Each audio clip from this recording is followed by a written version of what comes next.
জানিয়ে দিব আমাদের হাতে থাকা সর্বশেষ গুরুত্বপূর্ণ আপডেট বাংলা সংবাদ। মাকে বিদায় জানালেন তারেক রহমান। এরপর জানিয়ে দিব পদত্যাগ করেননি স্বরাষ্ট্র উপদেষ্টা জাহাঙ্গীর আলম, রিউমার স্ক্যানারের প্রতিবেদন। আরো জানিয়ে দেব জোবাইদা রহমানের নিরাপত্তা ব্যবস্থায় যা থাকছে।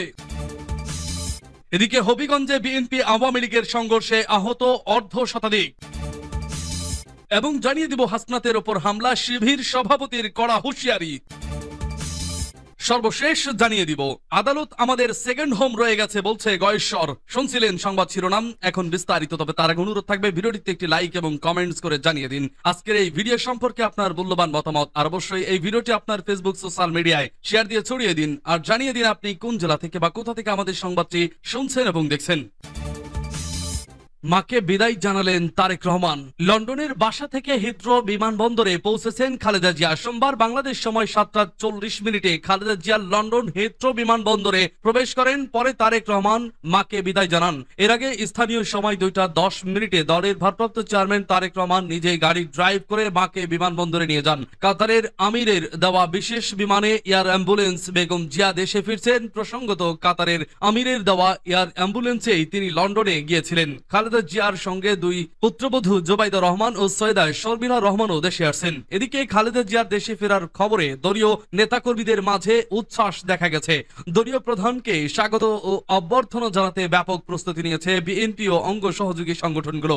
এ নিয়ে গত কয়েকদিনে দফায় দফায় প্রস্তুতি ও সভা করা হয়েছে। শনিবার সন্ধ্যায় দলের ঢাকা মহানগর ও অঙ্গ সহযোগী সংগঠনের শীর্ষ নেতাদের নিয়ে যৌথ সভা করেছেন বিএনপির মহাসচিব মির্জা ফখরুল ইসলাম আলমগীর। উন্নত চিকিৎসার জন্য খালেদা জিয়া বাংলাদেশ থেকে গত 7 জানুয়ারি রওনা দিয়ে 8 জানুয়ারি লন্ডনে পৌঁছান। লন্ডন ক্লিনিকে টানা 17 দিন চিকিৎসাধীন থাকার পর 25 জানুয়ারি খালেদা জিয়া তার ছেলে তারেক রহমানের বাসায় লন্ডনের ক্লিনিকের বিশেষজ্ঞ চিকিৎসক অধ্যাপক প্যাট্রিক কেনেডি ও অধ্যাপক জেনিফার ক্রসের তত্ত্বাবধানে চিকিৎসাধীন ছিলেন। ঢাকার প্রস্তুতি নিয়ে শনিবার সন্ধ্যায় গুলশানে চেয়ারপারসনের কার্যালয়ে ঢাকা মহানগর সহ অঙ্গ সংগঠনগুলোর এক যৌথ সভা ডাকেন বিএনপির মহাসচিব মির্জা ফখরুল ইসলাম আলমগীর। তিনি বলেন, এশিয়া মহাদেশের নারী নেত্রীদের মধ্যে গণতন্ত্রের জন্য যে কয়েকজন সবচেয়ে বেশি ত্যাগ স্বীকার করেছেন, নির্যাতনের শিকার হয়েছেন, তাদের অন্যতম খালেদা জিয়া। তিনি কখনো ফ্যাসিবাদের কাছে মাথা নত করেননি। তিনি মহান মুক্তিযুদ্ধের সময় পাকিস্তানি সেনাদের হাতে গ্রেপ্তার হয়েছিলেন। দীর্ঘ 9 মাস তিনি 2 শিশুপুত্র সহ পাকিস্তানি সেনানিবাসে বন্দী ছিলেন। এই মহিয়সী নেত্রী দেশের স্বাধীনতা, সার্বভৌমত্ব ও গণতন্ত্রের প্রশ্নে কখনো আপোস করেননি। পদত্যাগ করেননি স্বরাষ্ট্র উপদেষ্টা জাহাঙ্গীর আলম, রিউমার স্ক্যানারের প্রতিবেদন।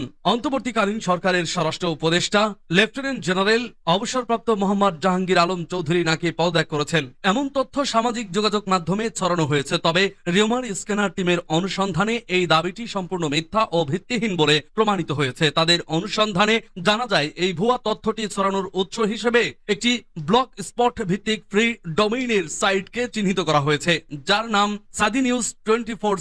ওই সাইটে ব্রেকিং নিউজ, স্বরাষ্ট্র উপদেষ্টা লেফটেন্যান্ট জেনারেল অবসরপ্রাপ্ত মোহাম্মদ জাহাঙ্গীর আলম চৌধুরী পদত্যাগ শিরোনামে 3 মে 2025 তারিখে একটি প্রতিবেদন প্রকাশ করা হয়। প্রতিবেদনে বলা হয়, রাতের এক প্রেস ব্রিফিং এ তিনি পদত্যাগের ঘোষণা দিয়েছেন। অথচ এই দাবির পক্ষে কোনো নির্ভরযোগ্য সূত্র কিংবা প্রমাণ উপস্থাপন করা হয়নি। তবে গণমাধ্যমে এমন কোনো তথ্য বা সংবাদ পাওয়া যায়নি যা উপদেষ্টার পদত্যাগের বিষয়টি নিশ্চিত করে। বরং জাতীয় দৈনিক সংগ্রাম পত্রিকার 4 মে প্রকাশিত এক প্রতিবেদনে উল্লেখ আছে, ঈদুল আজহা সামনে রেখে কোরবানির পশুর চামড়ার ন্যায্য মূল্য নিশ্চিত সহ সার্বিক ব্যবস্থাপনা বিষয়ে একটি উচ্চ পর্যায়ের কমিটি গঠনের নির্দেশ দিয়েছেন প্রধান উপদেষ্টা ডক্টর মোহাম্মদ ইউনূস। সেই বৈঠকে স্বরাষ্ট্র উপদেষ্টা জাহাঙ্গীর আলম চৌধুরীও অংশ নিয়েছেন এবং নতুন গঠিত কমিটির সদস্য হিসেবে রয়েছেন। অর্থাৎ স্বরাষ্ট্র উপদেষ্টা স্বপদেই বহাল রয়েছেন, তিনি পদ থেকে সরে দাঁড়িয়েছেন। শীর্ষক দাবিটি সম্পূর্ণ মিথ্যা। এর আগে রিউমার স্ক্যানারের ইনভেস্টিগেশন ইউনিটের প্রকাশিত এক অনুসন্ধানে দেখা যায়, গত বছরের সেপ্টেম্বর থেকে এমন ভুয়া ব্লগ সাইট ব্যবহার করে উদ্দেশ্য প্রণোদিত গুজব ছড়ানোর প্রবণতা বেড়েছে।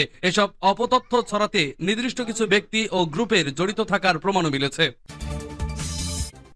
জোবাইদা রহমানের নিরাপত্তা ব্যবস্থায় যা থাকছে। লন্ডনে উন্নত চিকিৎসা শেষে আগামীকাল মঙ্গলবার দেশে ফিরছেন বিএনপি চেয়ারপারসন ও সাবেক প্রধানমন্ত্রী খালেদা জিয়া। এ সময় তার সফর সঙ্গী হবেন বিএনপির ভারপ্রাপ্ত চেয়ারম্যান তারেক রহমানের স্ত্রী জোবাইদা রহমান। তার মধ্য দিয়ে 17 বছর পর দেশের মাটিতে পা রাখতে যাচ্ছেন জোবাইদা।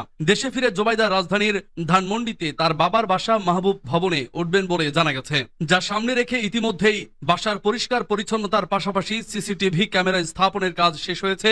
জোবাইদার সার্বিক নিরাপত্তা ব্যবস্থা নিশ্চিত করতেও বেশ কিছু পদক্ষেপ নেওয়া হয়েছে। বিএনপির মিডিয়া সেলের সদস্য আতিকুর রহমান রোমন সাংবাদিকদের জানান, জোবাইদা রহমানের নিরাপত্তার বিষয়টি সর্বোচ্চ গুরুত্ব দিয়ে দেখা হচ্ছে।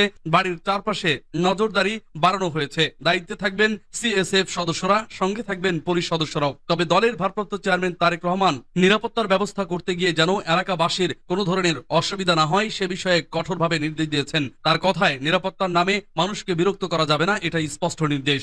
জোবাইদা রহমানের যাতায়াত ও নিরাপত্তার জন্য পৃথক যানবাহনের ব্যবস্থাও করা হয়েছে। বিএনপি চেয়ারপারসনের একান্ত সচিব এবিএম আব্দুস সত্তার গত 30 মে পুলিশের মহাপরিদর্শকের কাছে চিঠি দিয়ে জোবাইদা রহমানের নিরাপত্তা নিয়ে শঙ্কা প্রকাশ করেন। সেই চিঠিতে গানম্যান পুলিশ প্রোটেকশন বাসায় আচবই ও পুলিশ পাহারার দাবি জানানো হয়। এর পরপরই পুলিশ ও গোয়েন্দা সংস্থার কয়েকজন কর্মকর্তা মাহবুব ভবন পরিদর্শন করে নিরাপত্তা ব্যবস্থার খুঁটিনাটি পর্যালোচনা করেন। এখন ওই ভবনে বসবাস করছেন জোবাইদা রহমানের মা সৈয়দা ইকবাল মান্দো বানু, বড় বোন শাহিনা জামান ও তার পরিবার।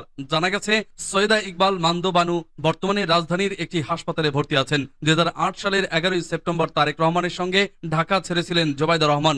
একই বছরের 26 সেপ্টেম্বর দুর্নীতি দমন কমিশন দুদক কাফরুল থানায় তাদের বিরুদ্ধে জ্ঞাত আয় বহির্ভূত সম্পদ অর্জনের অভিযোগে মামলা করে। মামলায় জোবাইদা রহমানকে 3 বছরের কারাদণ্ড, 35 লাখ টাকা অর্থদণ্ড দেয় ঢাকার একটি আদালত। তবে গত বছর ছাত্র জনতার অভ্যুত্থানে শেখ হাসিনা সরকারের পতনের পর তার সেই সাজা স্থগিত করা হয়। হবিগঞ্জে বিএনপি ও আওয়ামী লীগের সংঘর্ষে আহত অর্ধ শতাধিক। হবিগঞ্জের বানিয়াচং উপজেলায় বিএনপি ও আওয়ামী লীগের দুই নেতার গোষ্ঠীর মধ্যে দফায় দফায় সংঘর্ষের ঘটনা ঘটেছে। এ সময় আহত হয়েছেন অন্তত অর্ধ শতাধিক নারী পুরুষ। সোমবার দুপুরে উপজেলার উত্তর সাঙ্গর গ্রামের মাঠে এই সংঘর্ষের ঘটনা ঘটে।